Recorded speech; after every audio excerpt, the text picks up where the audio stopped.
Betting apps కేసులో ఆస్తులు జప్తు చేసింది ఎన్ఫోర్స్మెంట్ డైరెక్టరేట్. ఈ కేసుకి సంబంధించి క్రికెటర్లు శిఖర్ ధావన్, సురేష్ రైనా ఆస్తులను ఈడీ జప్తు చేసింది. ఇద్దరికి సంబంధించిన 11,14,00,000 ఆస్తులు సీజ్ చేసినట్లు ఈడీ అధికారులు తెలిపారు. బెట్టింగ్ యాప్స్ ప్రమోషన్ల కేసుకు సంబంధించి ఈడీ విచారణకు ఈ మధ్య శిఖర్ ధావన్, సురేష్ రైనా హాజరయ్యారు. ఇదే అంశానికి సంబంధించి మరింత సమాచారం మా ప్రతినిధి గోపి అందిస్తారు. గోపి,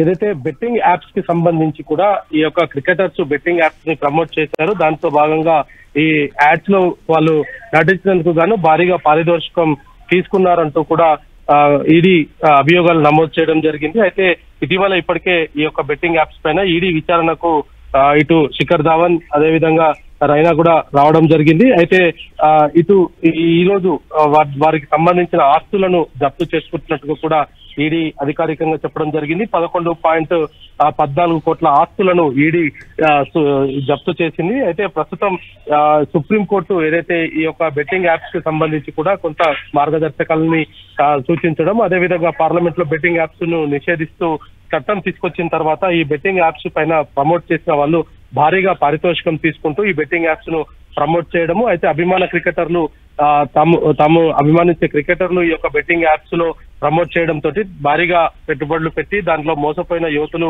బలమరణానికి పాల్పడడం, అనేక మంది కూడా ప్రాణాలు కోల్పోవడం తోటి సుప్రీంకోర్టు ఈ కేసును సీరియస్ గా తీసుకోవడం జరిగింది. ఆ తర్వాత ఈ బెట్టింగ్ యాప్స్ నిర్వాహకులకు సంబంధించి కావచ్చు, ఆ బెట్టింగ్ యాప్స్ లను ప్రమోట్ చేసిన వారిపైన కూడా వరుసగా కేసులు నమోదవుతూ వస్తున్నాయి. అయితే పిఎంఎల్ఏ కింద ఈ యొక్క నిధులను విదేశాలలోకి కూడా దారి మళ్లించారన్న అభియోగాలతోటి ప్రస్తుతం ఈ బెట్టింగ్ యాప్స్ లో ఇటు సురేష్ రైనా అదేవిధంగా శిఖర్ ధావన్ కి సంబంధించిన 11 కోట్ల ఆస్తులను ఈడీ జప్తు చేసింది. ఇంకా విచారణ కొనసాగుతుంది. బెట్టింగ్ యాప్స్ కి సంబంధించి వీళ్ళు ఎవరి దగ్గర నుంచి ఏ విధంగా డబ్బులు తీసుకున్నారు, ఆ డబ్బుల్ని ఎక్కడికి దారి మళ్లించారన్న దానిపైన కూడా పూర్తి స్థాయిలో ఈడీ విచారణ అయితే కొనసాగిస్తుంది. ఒకవైపు విచారణ కొనసాగిస్తూనే వారి ఆస్తుల్ని ఈ రోజు జప్తు చేసింది.